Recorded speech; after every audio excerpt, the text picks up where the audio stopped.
Assalamualaikum warahmatullahi wabarakatuh. Yang terhormat kepada Bapak Jerhi Fernanda MSI dan kepada teman-teman semua yang berbahagia. Di sini saya akan mempresentasikan proposal saya dengan judul Pengaruh Metode Pembelajaran Diskusi terhadap Motivasi Belajar Tahsin Al-Quran di Pondok Pesantren Sunan Ampel, Kota Kediri. Selanjutnya, latar belakang. Yang melatar belakangi saya membuat judul penelitian ini karena kegiatan pembelajaran yang belum optimal, sehingga hasil belajar santri sangat rendah. Masalah rendah hasilnya belajar santri disebabkan oleh sistem pembelajaran yang lebih banyak didominasi oleh santri, sedangkan tutor pasif mendengarkan penjelasan santri. Masalah ini perlu diatasi dengan perbaikan metode diskusi yang digunakan mampu mendorong santri untuk dapat meningkatkan partisipasinya dalam proses pembelajaran. Oleh karena itu, dengan diterapkannya metode diskusi diharapkan membawa perubahan ke arah yang lebih baik untuk meningkatkan motivasi belajar santri sehingga berdampak pada hasil belajar yang lebih baik. Rumusan masalah. Yang pertama adalah bagaimana cara meningkatkan motivasi belajar tahsin Al-Quran di Pondok Pesantren Sunan Ampel. Yang kedua, apakah ada pengaruh metode diskusi terhadap motivasi belajar tahsin Al-Quran di Pondok Pesantren Sunan Ampel. Dan yang terakhir, apa pengaruh metode diskusi terhadap motivasi belajar tahsin Al-Quran di Pondok Pesantren Sunan Ampel. Selanjutnya, manfaat penelitian. Manfaat penelitian di sini memberi kontribusi dan wawasan keilmuan bagi pembaca di dunia pendidikan dalam rangka meningkatkan motivasi belajar tahsin Al-Quran secara optimal sehingga tidak ada peserta didik yang buta baca tulis Al-Quran.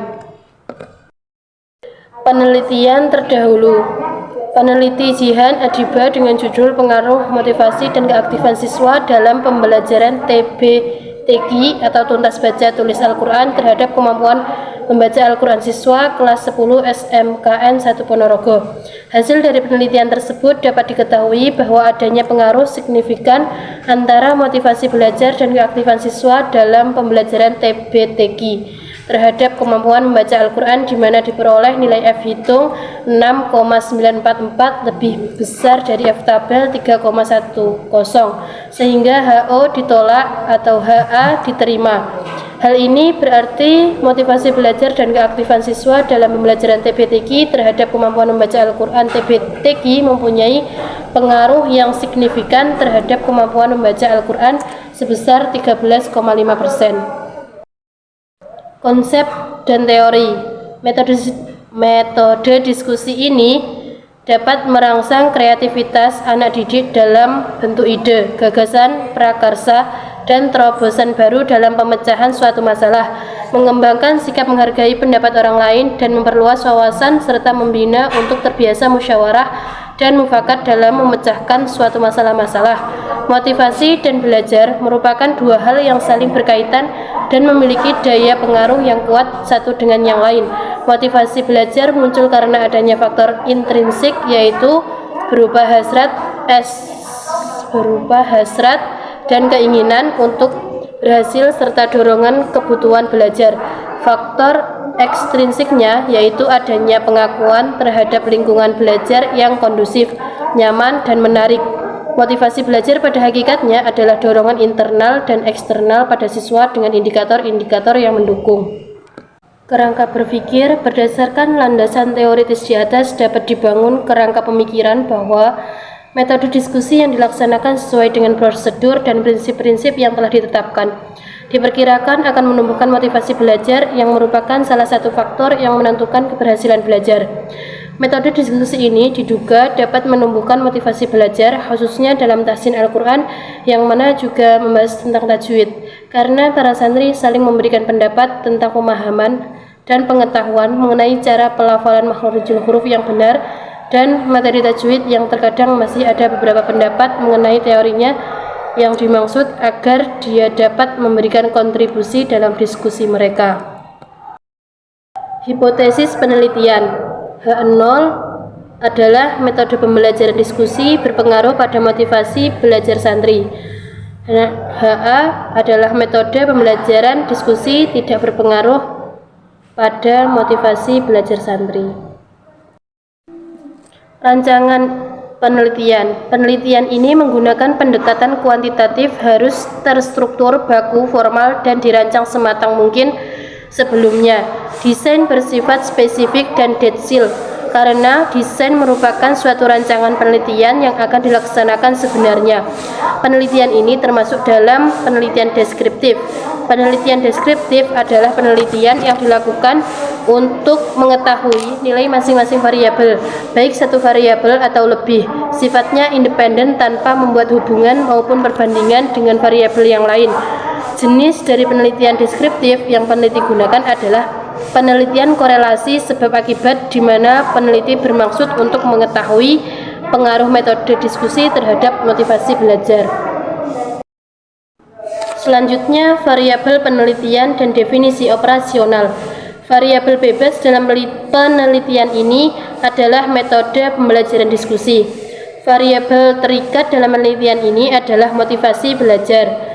Metode pembelajaran diskusi adalah metode pembelajaran yang mengarahkan peserta didik pada suatu masalah, yang mana peserta didik akan mampu bertukar pikiran dan dapat menyelesaikan masalah dengan baik. Selain itu, juga akan mampu menghargai pendapat orang lain saat berdiskusi. Motivasi belajar merupakan dorongan dari dalam diri individu guna melakukan kegiatan tertentu untuk tergapai tujuan yang diinginkan. Motivasi sebagai proses batin atau proses psikologis yang terjadi pada diri seseorang. Populasi dan sampel. Populasi merupakan seluruh data yang menjadi perhatian peneliti dalam suatu ruang lingkup dan waktu yang ditentukan. Sampel merupakan suatu bagian yang dipilih dengan cara tertentu untuk mewakili keseluruhan kelompok populasi. Dalam penelitian ini, populasi yang peneliti gunakan sebanyak subjek adalah santri Pondok Pesantren Sunan Ampel sebanyak 187 santri. Mengingat populasi dalam penelitian ini sangat luas, maka perlu adanya pembatasan sampel.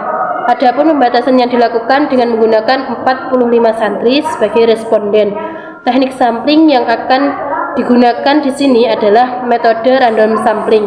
Random sampling adalah teknik pengambilan sampel di mana semua individu dalam populasi, baik secara sendiri-sendiri atau bersama-sama, diberi kesempatan yang sama untuk dipilih sebagai anggota sampel. Teknik pengumpulan data. Observasi adalah pengumpulan data atau keterangan yang harus dijalankan dengan melakukan usaha-usaha pengamatan secara langsung ke tempat yang akan diselidiki. Maka dalam penelitian ini, penulis menggunakan pengamatan langsung terhadap lokasi penelitian, khususnya di Pondok Pesantren Sunan Ampel. Kuesioner adalah salah satu alat pengumpul data dalam asesmen non-test yang berupa serangkaian pertanyaan atau pernyataan yang diajukan pada responden atau peserta didik, orang tua, atau masyarakat. Kuesioner atau angket merupakan sejumlah pertanyaan atau pernyataan tertulis tentang data faktual atau opini yang berkaitan dengan diri responden yang dianggap fakta, tahu kebenaran yang diketahui dan perlu dijawab oleh responden. Instrumen penelitian. Adapun instrumen yang digunakan dalam penelitian ini adalah pedoman observasi. Pedoman observasi merupakan alat bantu yang digunakan peneliti ketika mengumpulkan data melalui pengamatan dan pencatatan terhadap fenomena yang diselidiki. Angket yang digunakan dalam penelitian ini adalah angket jenis tertutup dengan modul skala Likert sebagai alat ukur untuk angket persepsi menggunakan motivasi belajar dan metode belajar diskusi. Pada skala Likert ini terdapat 4 macam pilihan jawaban, yaitu sangat setuju, setuju, tidak setuju, sangat tidak setuju. Butir-butir yang ada terdiri dari butir-butir yang bersifat positif, favorable, dan bersifat negatif, unfavorable, terhadap masalah yang hendak diteliti. Selanjutnya, analisis data. Pada penelitian kuantitatif, kegiatan analisis data meliputi pengolahan dan penyajian data, melakukan perhitungan untuk mendeskripsikan data, dan melakukan pengujian hipotesis dengan menggunakan uji statistik. Penyajian data dan analisis data melalui data yang terkumpul dari lapangan bisa disajikan dalam bentuk tabel, grafik, maupun diagram. Tujuan akhir yang ingin dicapai dalam melakukan penelitian dengan menggunakan pendekatan kuantitatif adalah menguji teori, membangun fakta, menunjukkan hubungan dan pengaruh serta perbandingan antar variabel, memberikan deskripsi statistik, menaksir, dan meramalkan hasilnya. Alat ukur atau instrumen penelitian yang baik harus melalui tahapan analisa instrumen untuk mengetahui alat ukur tersebut layak untuk digunakan atau tidak. Dua kriteria yang harus dipenuhi alat ukur tersebut adalah reliabilitas dan validitas. Reliabilitas dan validitas harus dipenuhi untuk mengenai sejauh mana kesimpulan dari suatu penelitian dapat dipercaya.